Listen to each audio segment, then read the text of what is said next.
You're watching CS 105.1, where I talk about sports and movies with good vibes. And we've got some good vibes now, because the Nuggets get a win. Let's get it. Hey everyone, let's talk sound quality. Imagine having pro-level audio that's easy to set up, flexible, and sounds incredible. That's the Rode PodMic USB. It's got both USB and XLR connections, so whether you're recording solo at home or in a full studio setup, you're covered. And get this, the built-in DSP effects let you adjust the sound with zero lag. You get that deep, smooth broadcast tone right out of the box. It's versatile, powerful, and basically makes your voice sound like pure gold. How's it going, everyone, and welcome. I'm CS Chandler, here for another take of Nuggets basketball. Unforgiving, the lightning is coming. The Nuggets finally win.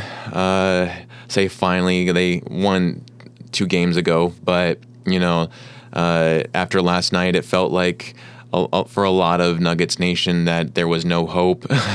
It was a rough loss, but as I said last night, and I'll say it again, there was some hope in that loss last night. The fact that they bounced back from 24 points and almost won that game, looking at that game, we just wish that they would have cared more in the first half. And that's what they did tonight against the Lakers. It kind of feels like they just kind of live for these kind of games. So the Nuggets won against the Lakers in LA, 127-102. Big win for them. The Lakers are actually up in the rankings than the Nuggets. I believe they're sitting at the 4th seed. 4th or 5th seed, so they're like right above us, and they we got a win against them, and let's see here, the Nuggets have won 12 of the last 13 games against the Lakers. If you recall, there was actually 11 game winning streak that we had against them, and that they finally ended last season in the playoffs with 1 win, and they only got 1 win, and now we're continuing on the streak. We now have 2 wins against them, 2 winning streaks, so let's build up against that, and let's go Nuggets. But the Nuggets tonight were in navy blue jerseys, and the Lakers were in white. The starting lineup was Michael Porter Jr., Jamal Murray, Christian Brown, CB, Nikola Jokić, and Peyton Watson. Still no Aaron Gordon, still no idea of when he's going to come back. Very excited for when he does, though. Really miss Mr. Nugget playing. He's just, him and Jokić playing is just so phenomenal. But they're getting by without him, it looks like. I think that once Jamal Murray gets going and Brodie, stays hot, then you get Michael Porter Jr. going, and then AG, hopefully he comes back and he's ready and everything. I think this is an unstoppable team. As long as we don't play Dario Saric. Good God, as long as we don't play Dario Saric. So, the Nuggets give Lakers their 2nd home loss tonight. And again, they won 127-102. Big thing about tonight was that this allowed Malone to finally capture that franchise record of most wins, now with 433. I told you before that it was going to happen this season for sure, and now it happened against the Lakers, which is kind of makes it feel that much better because he is the Lakers' daddy. So, and then plus we're going to excel upon that this season because, again, it's earlier on. We still have several months down. Like, that's definitely going to go up there, and hopefully that he'll build on that. And plus, he's still in the head coaching position for several years beyond here. So he's definitely going to increase that win ratio up. It's going to be difficult for the next coach to try to obtain that for sure. Definitely one of the best coaches, the best coach of the Denver Nuggets of all time now, and one of the best coaches in the league. I know some people disagree with that. I 100% think that he is one of the top 5. I'm not saying he's the best coach in the NBA right now, but he is one of top 5 in the NBA. So we've got to respect him. He has 433 wins in his career. That's amazing. So let's break down the game, shall we? The first quarter, the Nuggets controlled the tap, and CB with a layup was the first to get a bucket for the game. And then Austin Reaves, though, responded with a made 3.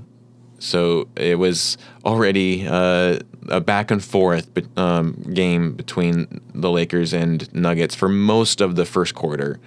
The Nuggets were at times standing around watching the play happen, assuming that the play was over, but then the Lakers continued on, allowed to get transition buckets. Very frustrating at times, some of the same pain points that they've been going over. But like I said before, there was a different energy.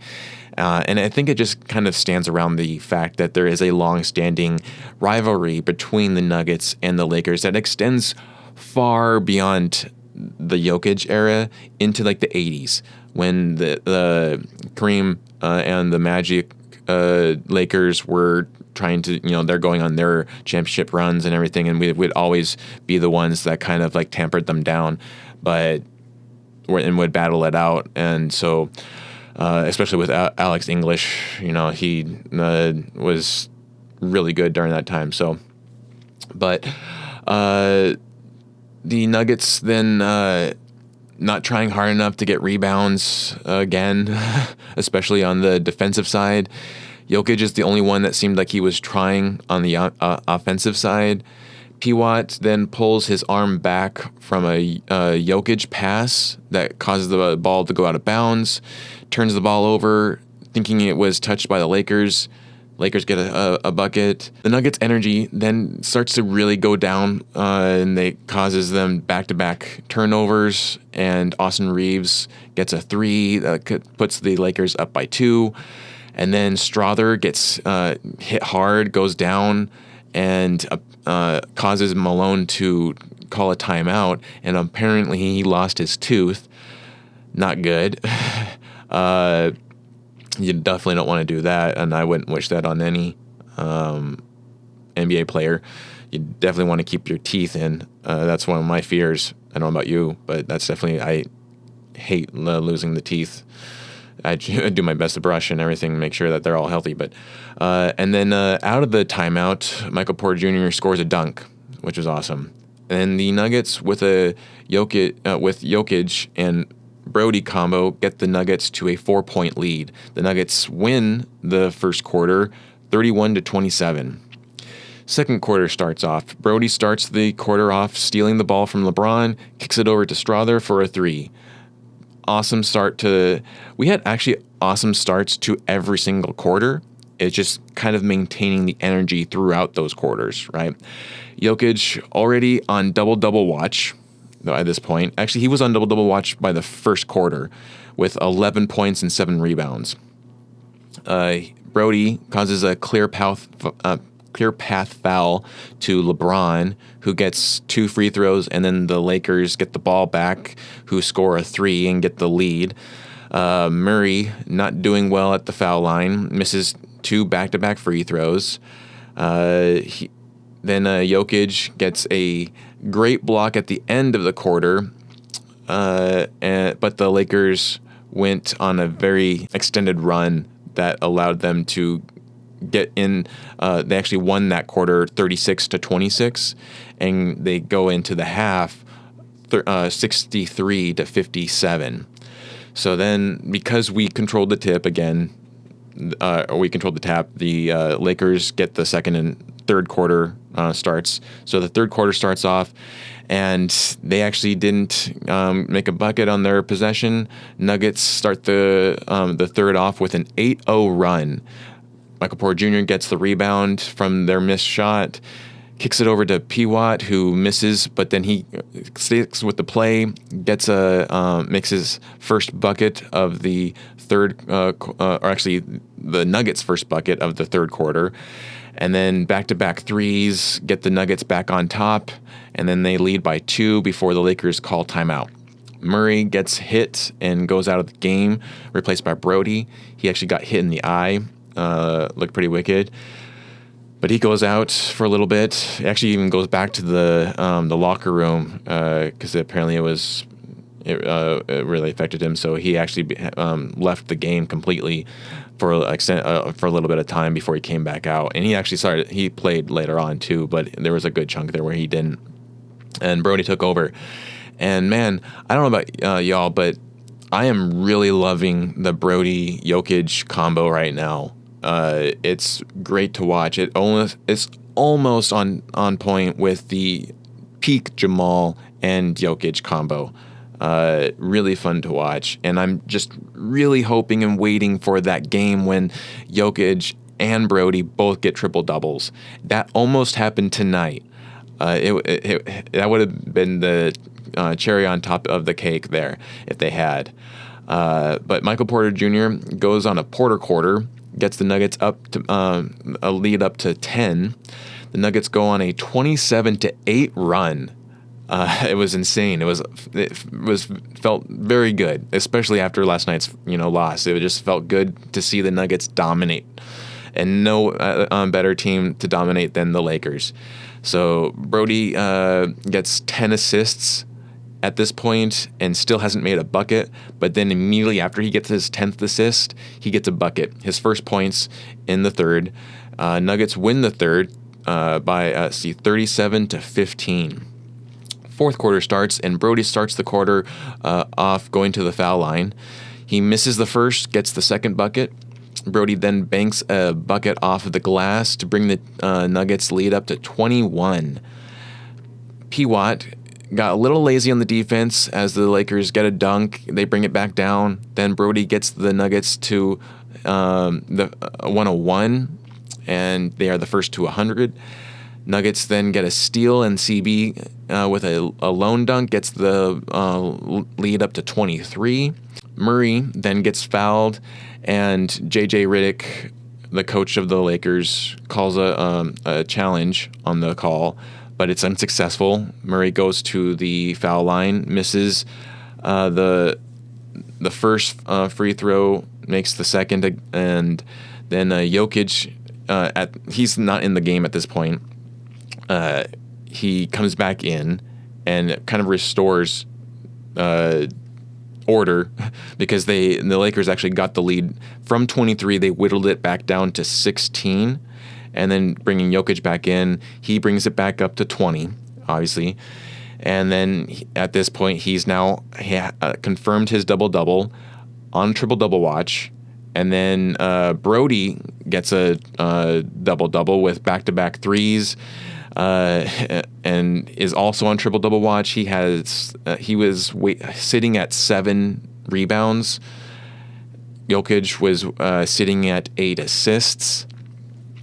Michael Porter Jr. then gets a double-double as well. So we had 3 players tonight with double-doubles. Fantastic. Brodie then gets the lead up to 26 with a triple. But then Max Christie, as soon as the main starters and the first unit goes out and they bring in the reserves, the thing is the Nuggets reserves are some of the worst reserves in the league, and then the Lakers actually have pretty decent reserves.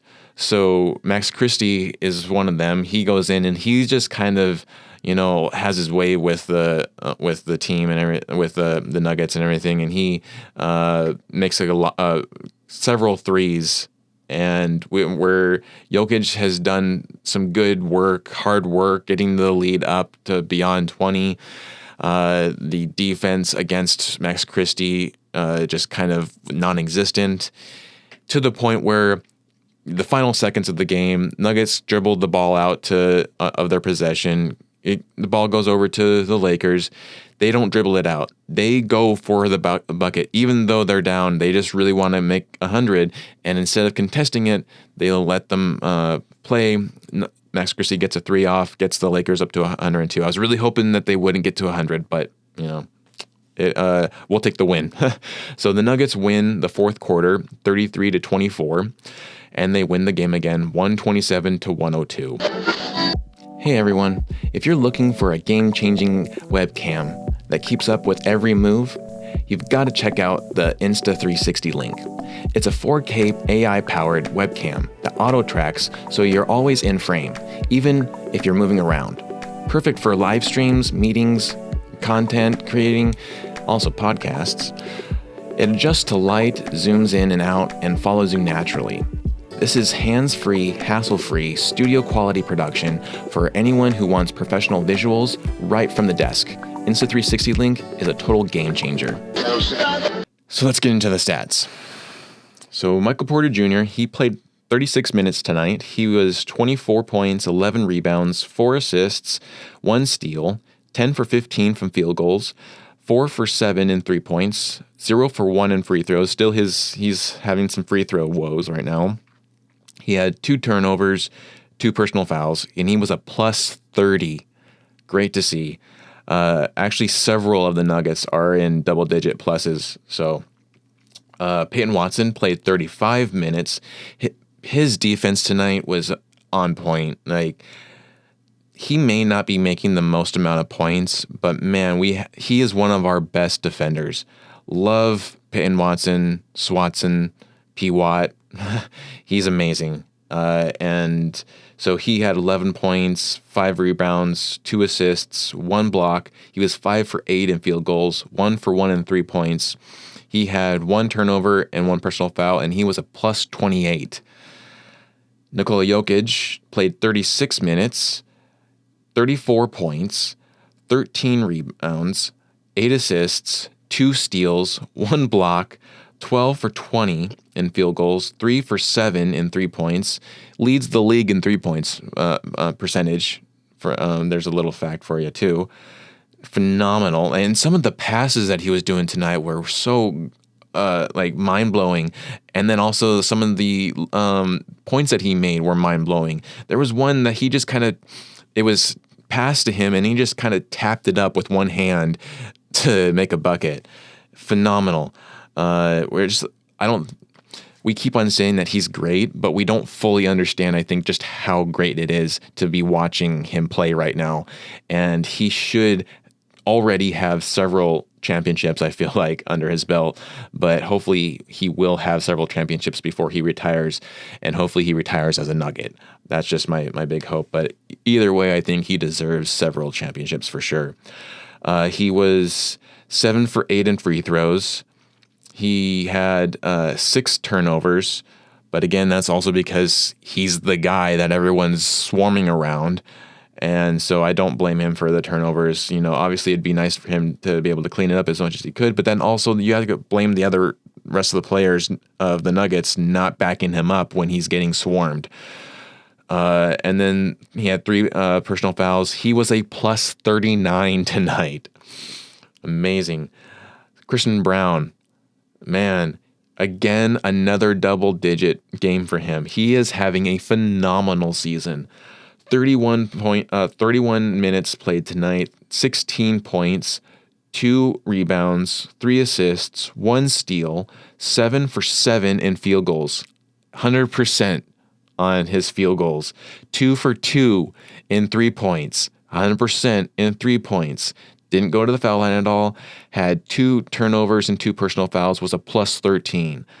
That's a phenomenal stat line right there for Christian Braun. He already, I would say, even if we were to have kept KCP, you start Christian Braun. He is phenomenal. You keep him in the starting line, and maybe you bench KCP to have him carry the woes of the bench, and maybe the bench would be better with KCP in there if he had stayed. But KCP's past. We're now on the present here with CB or KCB, Kansas City, Christian Braun, and then Jamal Murray, who I know a lot of people are throwing some shade at. I'm not going to jump on the bandwagon there because I do believe he is going to have a decent season when this whole season is done. But it's all been said that he has had some woes of shooting. He played 29 minutes tonight, 14 points. Definitely not the best for him, but at least it was double digits. This means that all of our starters were in double digits. The Lakers had one player, Cam Reddish, who was not in double digits. So, and plus, like, most of their double digits was below 20. We had 2 players above 20. So, and one player, Christian Brown, almost made it to 20. So, but Jamal Murray, 14 points, 5 rebounds, 5 assists, 1 steal, 5 for 12 in field goals, 2 for 4 in 3-pointers, 2 for 6 in free throws. So he had some free throw woes as well. He had 2 turnovers, 2 personal fouls, and he was still a plus 20. He was a plus 20, everyone. So stop the Murray hate. He was a plus 20 tonight. I don't care what y'all are saying. He has had some bad games, and he is working it out, but he is still a Nugget. We got to back him up, and the stats also show right there he is a plus 20. When he cares, he is a plus 20. So I don't want to hear any more Jamal hate. Like, he's doing the best he can right now. And then the big takeaway for I'll just say Julian Strawther was a negative 12, but he did have some really good plays. He had he got fouled. He fouled he didn't get fouled, but he fouled AD from behind the back as he was going up, but he blocked him from making the shot. And that's a foul that I'm willing to take, because then he made AD earn it, and AD actually missed one of the free throws. So he saved us a point. So, sometimes it's good to foul. And then, Brodie, he played 24 minutes tonight. He had 14 points, 7 rebounds, 11 assists, 1 steal. He was 6 for 10 in field goals, 1 for 4 in 3 points, 1 for 2 in free throws, and then 3 turnovers, 3 personal fouls, was a plus 17. Dario Saric was a minus 12 as well. So we've got to stop playing Dario Saric in some of these games. Like, obviously he's good, he's decent against the Grizzlies, but I think Malone needs to go resort to DJ more often, because obviously Dario Saric isn't cutting it. But overall team stats here, we had 48 rebounds to their 32. We had 37 assists to their 27. We had 7 steals. They had 11. We had 2 blocks. They had 3, but that's also because they have AD, who leads the league in blocks just about, or at least is one of the top players right now with blocks. We had a 61% from field goals. They had 44%. It was definitely an off night for them. I will say that they are playing very good basketball this season, and their ranks show it. They have been a lot better this season than they were last season. So this was still a good win, even though they definitely had some, you have some off nights. And luckily for us, their off night was the game that we're playing them against. We had 50% on 3 points. They had 36%. We were 57% on free throws. They were 78%. So we actually started off as one of the best teams making free throws, and now we've had several games where we're not doing our free throws very well. That's kind of brought us down. And now the Lakers actually are the top in free throws. They lead the league in attempts and percentage. So I think we're like within the top 4 or whatever. But we had 17 turnovers. They had 15. And then we had 18 personal fouls. They had 16. So, not a bad night at all for the Nuggets. As a cinematographer, photographer, and now a podcaster, I do believe lighting is everything.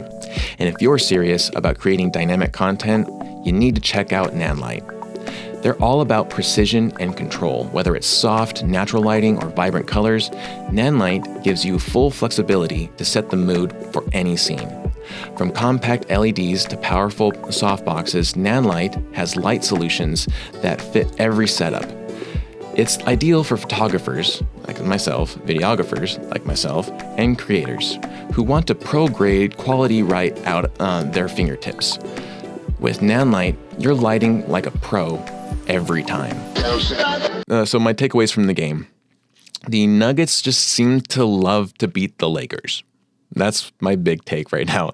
These games seem to be some of the few that they actually care or show that they care about playing. Like they care.